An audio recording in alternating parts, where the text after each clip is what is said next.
Selamat pagi Bapak Ibu Saudara-saudara yang sama-sama dikasih oleh Tuhan. Kita berjumpa lagi lewat Renungan Harian Toraya edisi Minggu 23 Juli 2023. Sebelum kita menjalani kehidupan yang dikaruniakan oleh Tuhan kepada kita, mari kita bersekutu membaca dan merenungkan firman-Nya. Namun sebelum kita membaca firman Tuhan, mari kita berdoa.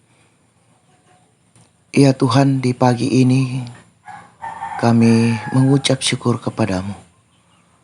Kami akan memulai kehidupan kami Tuhan. Namun sebelum itu kami akan bersekutu membaca dan merenungkan firman-Mu. Biarlah kuasa Roh Kudus-Mu memampukan kami untuk memahami firman-Mu ini dengan baik. Sehingga kami tetap setia di dalam kehidupan ini, menyatakan kebenaran firman-Mu dan menjadikan firman-Mu sebagai pegangan hidup kami.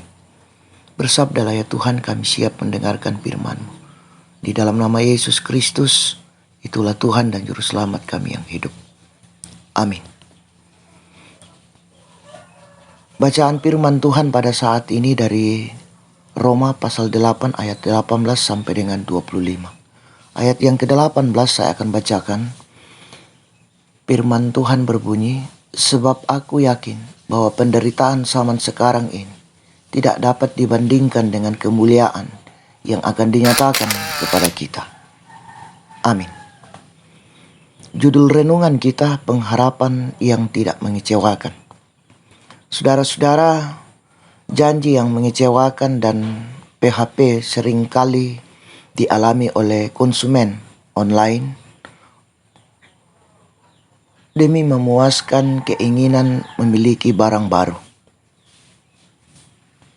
Tidak sedikit orang kecanduan menghabiskan waktu dan biaya di online shop.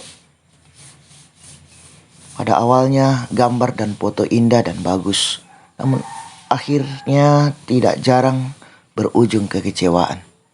Saat pesanan datang, tidak sedikit yang tertipu. Tidak demikian dengan janji Allah bagi orang percaya. Kita tahu bahwa Allah tidak pernah menjanjikan hidup kekristenan bebas tantangan dan penderitaan.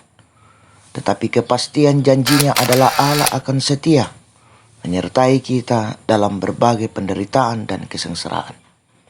Karenanya, pengharapan kita mesti berfokus pada janji dan kesetiaannya semata. Saudara-saudara, pengharapan menjadi indah bila kita membiarkan roh Allah sendiri yang menanam dan membentuknya dalam hati kita. Kekuatan dari roh Allah sendiri yang menolong kita sanggup melawan keputusasaan. Karena kita memiliki pengharapan, besar atau kecilnya penderitaan tidak akan berarti lagi jika dibandingkan dengan keistimewaan dan anugerah yang dijanjikan bagi setiap orang yang percaya. Nah, saudara-saudara, untuk teguh dalam pengharapan maka setiap orang percaya memerlukan ketekunan dan kesetiaan.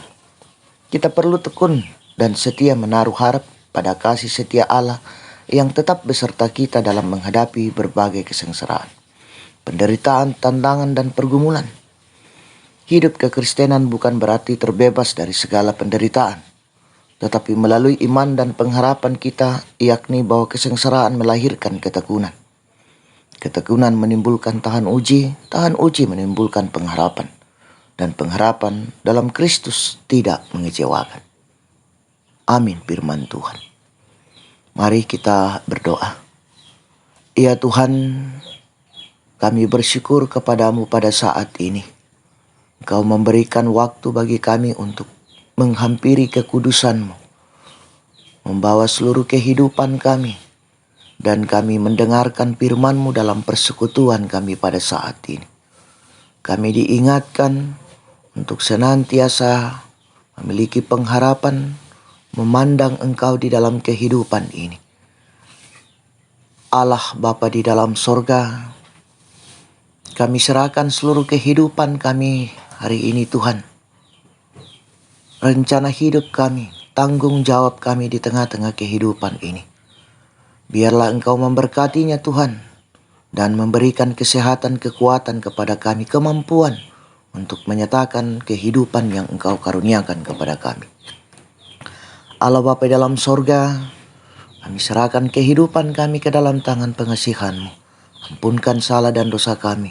Di dalam nama Yesus Kristus, kami datang berseru kepadamu. Amin. Selamat hari Minggu, selamat beraktivitas, Tuhan Yesus memberkati.